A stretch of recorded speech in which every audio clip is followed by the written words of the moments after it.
Hello বন্ধুরা, আসসালামু আলাইকুম। আশা করি সকলে ভালো আছেন। আজ আবার ছোট্ট একটি ভিডিও নিয়ে আপনাদের মধ্যে উপস্থিত হলাম। তো আমার সামনে যে মোটরটা দেখতে পাচ্ছেন, এটা হচ্ছে ১ হর্সের একটা মোটর। তো এই মোটরটার সমস্যা হচ্ছে আপনার লাইন দেওয়ার পরে, মানে মোটরের লাইন দেওয়ার পরে তারপর আপনার হয় মানে ভিতর থেকে একটা সাউন্ড আসে, মানে একটা নয়েজ আসে, কিন্তু মোটরটা ঘুরে না। তো আপনার এই ফ্যানটাকে ঘুরিয়ে দিতে হয়, হাত দিয়ে এভাবে ঘুরাই দিলে চলে। তো আমার সম্ভবত মনে হচ্ছে যে এটার ক্যাপাসিটরটা সমস্যা হয়েছে। তো আমরা এখানে নতুন একটা ক্যাপাসিটর এনে রেখেছি। তো এটা এখন আমরা সেটিং করব। সেটিং করার পর দেখব ঠিক হয় কিনা। তো ততক্ষণে সাথেই থাকুন। কাছ থেকে দেখো, হ্যাঁ?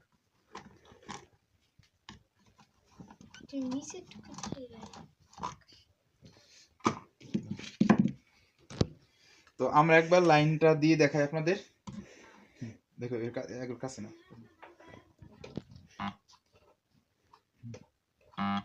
তো দেখেন বন্ধুরা, হ্যাঁ ডান দিকে না, ওই পাশে ঘুরান দিও। তো দেখেন মোটর থেকে কিন্তু একটা সাউন্ড আসতেছে। তো হাত দিয়ে ঘুরাই দিলে মোটরটা ঘুরে, দেখেন। তো দেখেন বন্ধুরা, ঘুরাই দিলে কিন্তু ঘুরতেছে। তো এখন আমরা এটার ক্যাপাসিটিটা একটু চেঞ্জ করে দেখি যে কাজ হয় কিনা।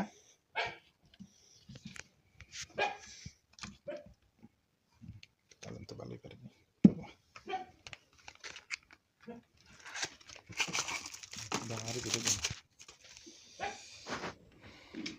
তো বন্ধুরা দেখেন, যেভাবে কানেকশন দেওয়া ছিল সেম ওইভাবে দিতে হবে।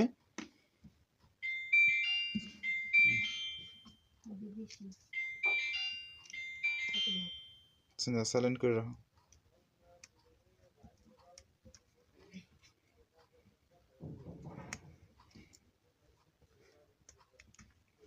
বিদেশি নাম্বার। তো বন্ধুরা দেখেন, এটা কিন্তু আমি লাগিয়ে ফেলছি। তো এখন লাইন দিয়ে দেখব যে চলে কিনা বা হাত দিয়ে ঘোরান দিতে হয় কিনা। তো দেখি, লাইনটা দিয়ে দেখি। তো দেখেন বন্ধুরা, এখন কিন্তু দেওয়ার সাথেই চলতেছে। এখন কিন্তু লাইনটা দেওয়ার সাথে দেখেন হাত দিয়ে আর ঘোরান দিতে হচ্ছে না। তো দেখেন বন্ধুরা, দেওয়ার সাথেই চলতেছে। তো বোঝা গেল যে এখন ঠিক হয়ে গেছে। তো এখন আমি পুনরায় আবার সেটিং করে ফেলবো। তো বন্ধুরা, আপনাদের যাদের এরকম সমস্যা হয় অবশ্যই মানে প্রথমত আপনার ওই ক্যাপাসিটারটা চেঞ্জ করে দেখবেন। তারপরে যদি না হয় তাহলে বুঝতে হবে অন্যান্য সমস্যা আছে, সেটা কয়েল থেকেই হোক বা যেভাবে হোক অন্য সমস্যা থাকতে পারে। বা অনেক সময় আছে বিরাইং, আপনার এর ভিতরে যে বিরাইংগুলো আছে সেগুলো যদি জাম হয়ে যায় সেক্ষেত্রে কিন্তু আপনার সমস্যাটা হতে পারে। মোটরের আরেকটা সমস্যা আছে, সেটা হলো যে আপনার মোটর 15 মিনিট 20 মিনিট চলার পরে অটোমেটিক বন্ধ হয়ে যায়। তো এর ভিতরে একটা থার্মোস্টেট কয়েল আছে। তো ওই কয়েলটা আমি শর্ট করে দেব। তো করব মানে শর্ট করে দেওয়ার পরে তারপর আপনাদের আবার দেখাবো ইনশাল্লাহ। তো এই সমস্যা না, এর ভিতরে একটা থার্মোস্টেট কয়েল আছে, সেটা আমি করে দেবো, ডাইরেক্ট করে দেব। তো কিভাবে করি চলেন আপনাদের একটু দেখাই। আর এই সমস্যাটা হলে আপনার মোটর সাধারণত আপনার হয়ে থাকে, ওই 15-20 মিনিট চলার পর বন্ধ হয়ে যায় অটোমেটিক, আবার পুনরায় আবার দেখা গেলো একটু ঠান্ডা হওয়ার পর আবার চলে। তো ওইটার কাজ হচ্ছে আপনার কয়েলটাকে নিরাপত্তা করা, মানে নিরাপত্তা দেয়া আর কি। তো অতিরিক্ত তাপমাত্রা গরম হয়ে গেলে ওইটা হয়ে যায়, ডিসকানেক্ট হয়ে যায়, তারপরে মোটরটা বন্ধ হয়ে যায়। তো বন্ধুরা চলুন আমরা কয়েলটা খুলে একটু দেখাই আপনাদের। তো বন্ধুরা, এই মোটরটির যে সমস্যাটা আছে তো সেটা এখন আমরা সার্ভিস করতেছি। তো এটা দেখেন, এই যে ভিতরে যেটা দেখতে পাচ্ছেন এটা হচ্ছে থার্মোস্টেট কয়েল। তো এটা যখন আপনার হয় মানে কয়েলটা অতিরিক্ত গরম হয়ে যায়, তখন এই আপনার এই থার্মোস্টেট থেকে আপনার এটা মানে ফিউজ হিসাবে কাজ করে আর কি, বা অনেকে আবার হিটসিং এর মতন বলে থাকেন।